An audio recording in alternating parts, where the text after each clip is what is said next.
Since maulan na ang panahon, we decided to have our training in one of the buildings among school. Dayon, as usual, it started with 5 minutes jog to generally warm up our athletes, then followed by dynamic stretching for major muscle activation like your quadriceps, hamstring, glutes, and the calf. And I also included the lower back muscles. Apila po sa stretching ang universal stretching. Then, sa mga drills, first ang pogo, then the A skip and the B skip. Ang C skip wala ko gi-appeal sa video kay nadugay kay me. Then ako lang gihimo nga assignment nila praktisan sa balay. Oo, okay, importante po ang hip rotations. Then right after sa amo ang dynamic stretching, we proceed to our main workout, which is the squat. Ang akong gi-emphasize karon ng ilang gluteal and hamstring muscles. So duha ka bok squatting akong gihatag sila, the isometric and the isotonic one. Then napay push up. I also integrated the step ups for this for their speed training. Oh, okay. Usually anila mga mga track players man. Then ang mga duha ka nako ka throwers nag-weight training na lang sila.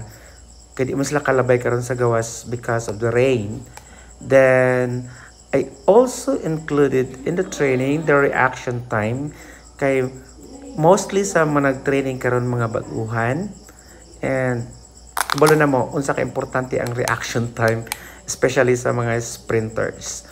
So, para di sila maboard kaayo, lahi nga technique sa reaction time drills akong ginahatag sa ila. Oo, nalingaw rabi pod sila. Then, after that one, I included the hand and legs coordination training. Then, I also included the arm stabilizing exercises. Kinaphobia ko last time nga na ay igid murag duha tulo ka po sa akong mga players na disqualified because of the false start. Kaya gikapoy na ilang shoulder. Then, this is the what I call the arm and leg coordination training. And after that proper workout, we ended with the cool down exercise. So ako nang ginagamit ang static stretching. Kung unsa mga muscles nga akong gi-activate from the before the workout training, mapuy akong relax through static stretching during the cool down period. Then I also emphasizes the hip flexor stretching. Then akong ginagamit ang swan stretching.